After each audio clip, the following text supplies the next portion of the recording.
நம்மை நாம் நேசிப்பது போல் பிறரையும் அதே நேசத்தோடும் கனிவோடும் இரக்கத்தோடும் அவர்கள் தேவைகளை உணர்ந்து உண்மையான அன்பை செலுத்த வேண்டும் என்பதுதான் பைபிள் கூறும் மிகப்பெரிய கட்டளை. அதனால் நான் துன்மார்க்கனையும் நேசிப்பேன் என்று பலரும் சொல்லுவார்கள். சங்கீதம் 1:1 சொல்கிறது, துன்மார்க்கனுடைய ஆலோசனையில் நடவாமலும் பாவிகளுடைய வழியில் நில்லாமலும் பரிகாசக்காரர் உட்காரும் இடத்தில் உட்காராமலும் இருக்கிற மனுஷன் பாக்கியவான் என்று. கர்த்தர் நீதிமான்களின் வழியை அறிந்திருக்கிறார்.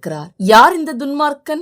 சங்கீதம் 10ஆம் அதிகாரத்தில் துன்மார்க்கன் சிறுமைப்பட்டவனை துன்பப்படுத்துகிறான், மற்றவர்களின் பொருளை அபகரிப்பான், கர்வத்தால் தேவனை தேடமாட்டான், எதிராளி மேல் சீறிப்பாய்வான், நியாய தீர்ப்பு பற்றி கவலையே இல்லை, தீங்கு என்னை அணுகுவதில்லை என்று சொல்லிக் கொள்ளுவான், நாவின் கீழ் தீவினையும் அக்கிரமமும் இருக்கும், குற்றமற்றவனை கொல்லுவான், திக்கற்றவர்களை பிடிக்க நோக்கமாயிருப்பான், ஏழையை தன் வலைக்குள் இழுத்து பிடித்துக் கொள்வான், தேவன் கேட்டு விசாரிப்பதில்லை என்று தன் இருதயத்தில் சொல்லிக் கொள்ளுவான். கர்த்தர் சதா காலங்களுக்கும் ராஜாவாயிருக்கிறார். நியாய தீர்ப்பு அவருடையது. நீங்களும் துன்மார்க்கனுடைய பாதையில் நடந்து முள்ளை முள்ளாலடி என்று சொல்வது போல் அவன் பாதையில் சென்று அவனை என் பாதைக்கு கொண்டு வருகிறேன் என்று சொன்னால் அது உங்கள் முட்டாள்தனம். அவனை நல்வழிப்படுத்தி நீதியின் பாதையில் நடக்க உதவி செய்வதுதான் உண்மையான அன்பு. ஆமேன்.